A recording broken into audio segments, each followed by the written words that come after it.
Leo, please do not ask me how much sleep I got last night. Just take a look at my socks. They are still hanging on the radiator in the break room trying to dry. Drying your socks on the radiator. Anna, don't tell me you decided to go puddle jumping at 3 o'clock in the morning. I wish it was that fun. No, at exactly 3:30 a.m., I got out of bed to get a glass of water. I stepped into the kitchen, and the moment my foot hit the rug, squelch. It was a literal swamp.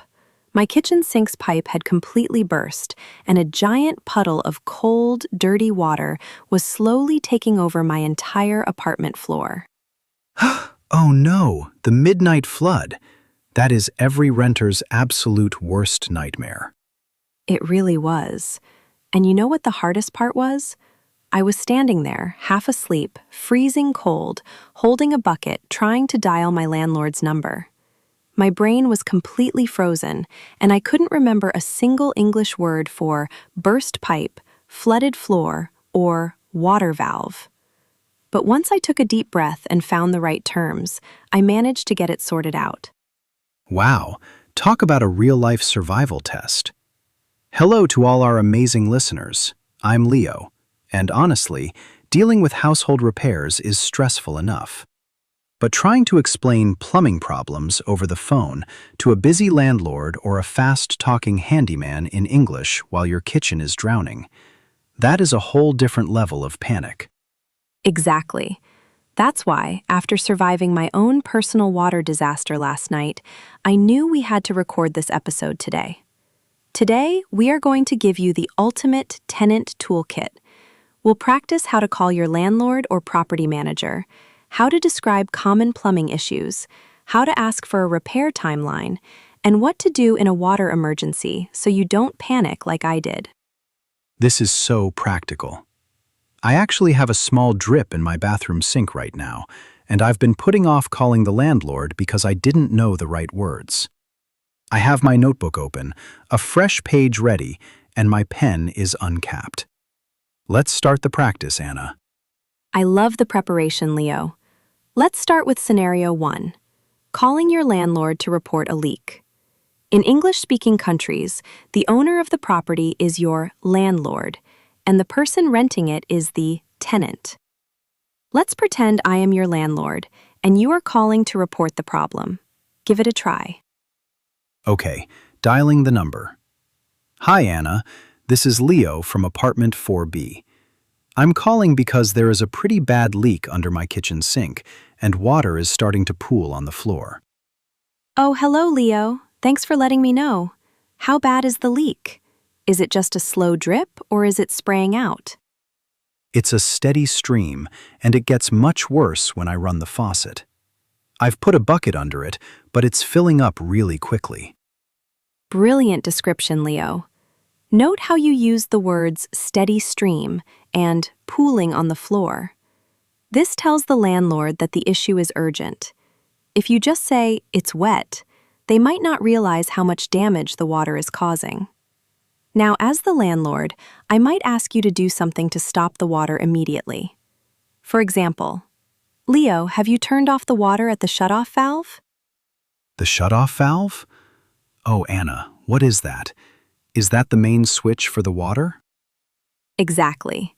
The shutoff valve is a small metal handle usually located directly under the sink or toilet. Turning it clockwise stops the water from flowing to that specific fixture, so you don't flood the apartment while waiting for help. You can say, I'm looking for the shutoff valve under the sink now. I'll turn it off right away. I'll turn off the shutoff valve right away. That is a life-saving phrase, literally. Perfect. Once the valve is off, the water should stop. I'll send a plumber over as soon as possible. Will you be home this afternoon? Yes, I'll be home all day. Could you give me an estimated arrival time or a time window for when the plumber will be here? Excellent. Asking for a time window is very important. Plumbers rarely arrive at an exact minute, so they will usually give you a range, like between 2 p.m. and 5 p.m. Time window.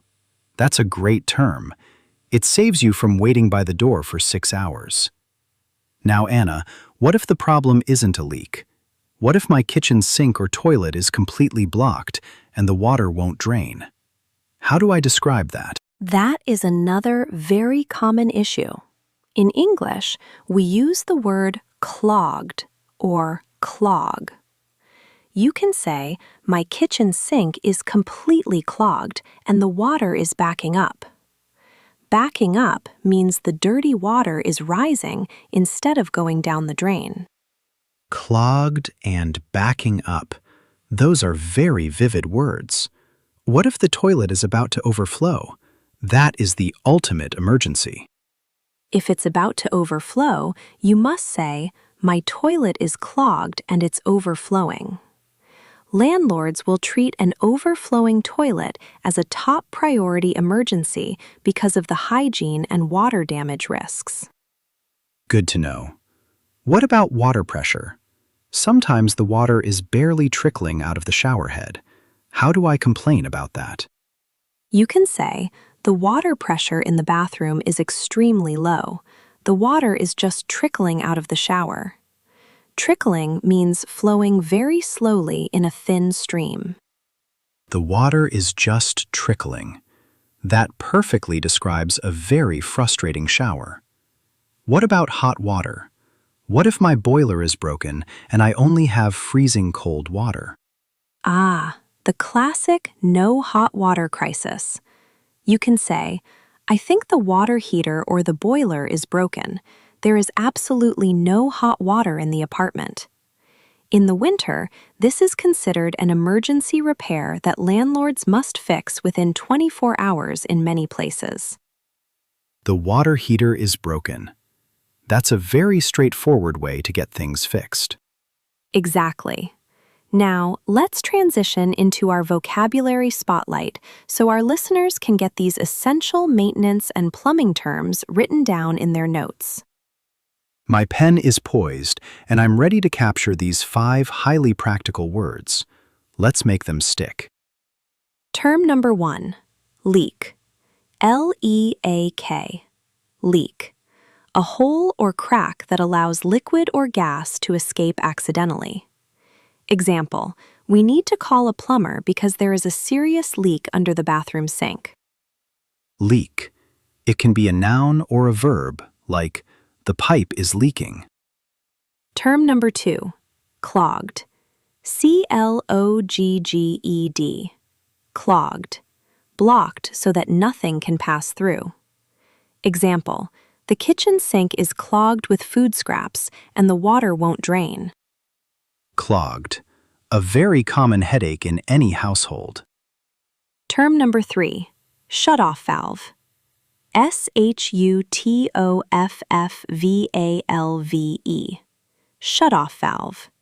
A valve used to completely stop the flow of water or gas to a specific fixture or building.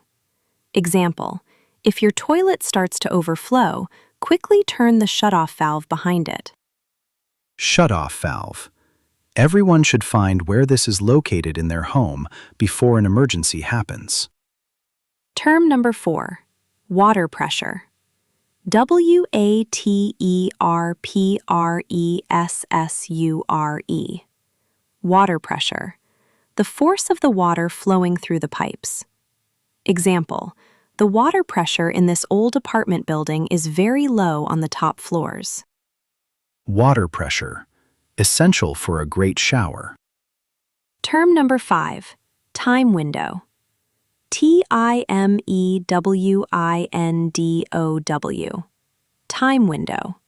An interval of time during which an event can or must take place, such as a repair visit. Example, the cable company gave me a 4-hour time window for the technician's arrival. Time window. The ultimate tool for planning your day around a repairman. What a perfect review, Leo! If you can remember these 5 terms, you will be able to handle any household breakdown, talk to your landlord clearly, and get your home back in working order in no time. I really feel so much better about making that call now. Having the right words makes me feel like an independent, responsible tenant instead of a panicked one. That is the power of language. Most landlords and repair workers just want to understand the facts quickly. If you can describe the problem clearly and politely, they will appreciate it and help you much faster. Don't forget, if you have to leave a voicemail, you can always say, "Hi, this is Leo in apartment 4B. I have an urgent maintenance issue regarding a leak under my kitchen sink. Please call me back as soon as possible." An urgent maintenance issue. That is a very professional way to leave a message. It definitely gets results. Now, before we grab our plungers and close today's show, we want to hear from you, our wonderful listeners. And today's question is, what is the worst household or plumbing disaster you have ever experienced? How did you explain it to your landlord or a plumber?